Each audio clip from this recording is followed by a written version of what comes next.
प्रश्नावली 9.1 निर्देशांक ज्यामिति क्वेश्चन नंबर 7। सिद्ध कीजिए कि बिंदु, ये 3 बिंदु दे रखे हैं, ये एक समकोण त्रिभुज के शीर्ष हैं। ये हमें सिद्ध करना है। तो सबसे पहले इसके लिए हमें ये समझना जरूरी है कि समकोण त्रिभुज में ऐसी क्या विशेषता होती है जिससे ये बात सिद्ध करी जा सके। तो समकोण त्रिभुज में क्या होता है कि कोई भी एक भुजा का जो वर्ग है वो शेष दोनों भुजाओं के वर्गों के योग के बराबर होता है। जैसा कि आपने पाइथागोरस की जो थ्योरम है वो आपने पढ़ी होगी। कर्ण स्क्वायर बराबर क्या होता है? आधार स्क्वायर प्लस लंब स्क्वायर। ये चीज़ होती है समकोण त्रिभुज में। ये समकोण त्रिभुज होता ही है जिसमें एक कोण 90 डिग्री का होता है, उसे हम समकोण त्रिभुज कहते हैं। और इसमें ये जो कर्ण वाली भुजा होती है, ये लंब वाली भुजा, लंब और जो आधार है, तो इनकी ये हम क्या करेंगे, इसमें दूरियां निकालेंगे। इसकी दूरी निकालेंगे और इसकी दूरी निकालेंगे और फिर दोनों का स्क्वायर करके जोड़ेंगे तो वो कर्ण वाली जो भुजा है उसका स्क्वायर मिलेगा। तो अब हम इन दो बिंदुओं को लेकर के इनके बीच की दूरियां निकालेंगे। तो सबसे पहले हम लेते हैं दूरी AB। तो AB दूरी निकालने के लिए सबसे पहले आप क्या करेंगे, यहाँ पे सूत्र लगाएंगे x2 माइनस x1 का whole square plus y2 minus y1 का होल स्क्वायर। A और B दूरी हम ले रहे हैं तो इसको हम मान लेते हैं, ये है हमारा x1, ठीक है, ये है y1, ये है x2 और ये है y2। तो x1 का जो मान है वो हमारे लिए 2 है, y1 का जो मान है वो है -2, x2 का मान है वो है -2 और y2 का जो मान है वो है 1। ठीक है, आगे हम इसको करेंगे तो AB बराबर मान रखेंगे, x2 था -2 वो रख दिया, माइनस x1 वो भी 2 वो भी रख दिया, उसका स्क्वायर, y2 है हमारे पास 1 माइनस y1 है हमारे पास में -2 का होल स्क्वायर। ठीक है, तो AB बराबर अंडर रूट -2 और -2 हो जाएंगे -4। ठीक है, -4 का स्क्वायर प्लस 1, ये माइनस और ये माइनस, 2 बार माइनस होने की वजह से प्लस बन जाएगा 2 पूरे का होल स्क्वायर। फिर AB बराबर अंडर रूट -4 का स्क्वायर हो जाएगा 16 प्लस 2 और 1 हो गया कितना, 3, तो 3 का स्क्वायर। तो AB बराबर अंडर रूट 16 प्लस 3 का स्क्वायर है 9। तो AB बराबर हम निकालेंगे तो आएगा अंडर रूट 25। तो AB बराबर आ गया हमारे पास में कितना, 5 इकाई। अब हम अगली दूरी निकाल लेते हैं, दूरी BC। ठीक है, तो उसके लिए भी सेम हम क्या करेंगे, सूत्र लगाएंगे x2 माइनस x1 का whole square plus y2 minus y1 का होल स्क्वायर। अब यहाँ पे हम ये दोनों बिंदु ले रहे हैं तो इसको हम क्या मान लेते हैं, x1 y1 और इसे हम मान लेते हैं x2 और y2। तो हम पहले लिख लेते हैं ताकि हमारे गलती ना हो। x1 हमने माना है -2, y1 हमने माना है 1, x2 हमने माना है 5 और y2 हमने क्या माना है 2। ठीक है, अब हम मान रख देंगे।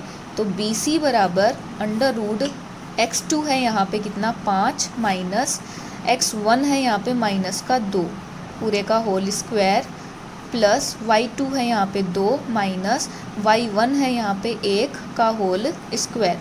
तो BC बराबर हो गया under root bracket 5 minus minus plus 2 का होल स्क्वायर प्लस 2 में से गया तो 1, तो 1 का स्क्वायर। तो BC बराबर अंडर रूट 5 और 2 कितने हो गए, 7 हो गए, तो 7 का स्क्वायर प्लस 1 का स्क्वायर। तो BC बराबर अंडर रूट 7 का स्क्वायर हो गया 49 प्लस 1 का स्क्वायर कितना हो गया, 1 हो गया। तो BC बराबर आ गया अंडर रूट 50। अब देखिए हम क्या करेंगे, यहाँ पे ये जो 50 है इसके पहले हम अभाज्य गुणनखंड करके देखेंगे साइड में।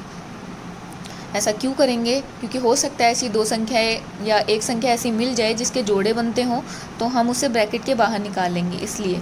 तो 2 का जब 50 में हम भाग देंगे तो 25 आएगा, फिर 5 का हम देंगे 25 में तो फिर 5 आएगा, 5 में 5 का एक बार। तो ये इसका अभाज्य गुणनखंड हो गया। अगर आपको अभाज्य गुणनखंड करना नहीं आता है या इसमें कोई प्रॉब्लम आती है तो मैंने पहले इसका वीडियो बना रखा है, आप उसको चेक कर सकते हैं। तो अंडर रूट ये हो जाएगा 2 गुणा 5 गुणा 5। तो BC बराबर यहाँ पे 5 का जोड़ा बन रहा है तो 5 आ जाएगा बाहर, तो ये आ जाएगा 5 अंडर रूट 2 इकाई। ठीक है, ये हो गया हमारा समीकरण नंबर 1 और ये हो गया हमारा समीकरण। हमने AB डिस्टेंस निकाल ली है, AB दूरी। हमने BC दूरी भी निकाल ली है। अब हम निकालेंगे दूरी CA। इसमें जो C वाला बिंदु है इसके निर्देशांकों को हम मानेंगे x1 y1 और जो A वाला बिंदु है इसके निर्देशांकों को हम मान के चलेंगे x2 y2। तो यहाँ हम लिखते हैं दूरी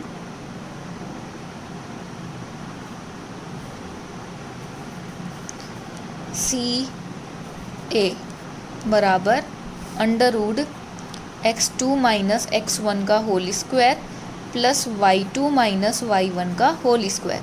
हमने x1 किसको लिया है, x1 हमने लिया है 5, y1 हमने लिया है यहाँ पे 2, x2 हमने लिया है 2 और y2 हमने लिया है माइनस का 2। ठीक है, मान रख देंगे।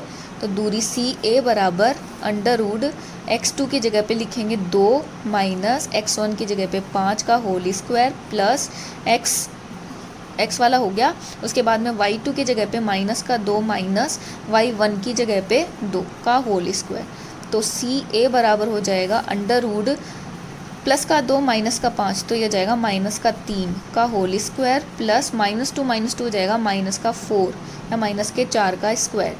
तो CA बराबर आ जाएगा -3 का स्क्वायर हो जाएगा 9 और -4 का स्क्वायर हो जाएगा 16। क्यों हो जाएगा, क्योंकि चाहे माइनस की संख्या हो चाहे प्लस की संख्या हो, हमेशा जब भी आप वर्ग निकालते हैं तो वर्ग हमेशा धनात्मक संख्या ही आती है, इसलिए।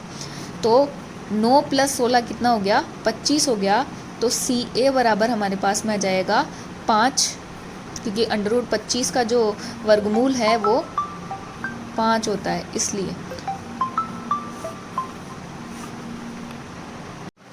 अब ये तीनों भुजाएं हमने निकाल ली है, तो मैं इनकी जो माप है वो एक साथ लिख लेती हूँ। AB बराबर हमारे पास में आई है 5 इकाई, जो BC है वो हमारे पास में आई है 5√2 इकाई, और जो CA है वो हमारे पास आई है 5 इकाई।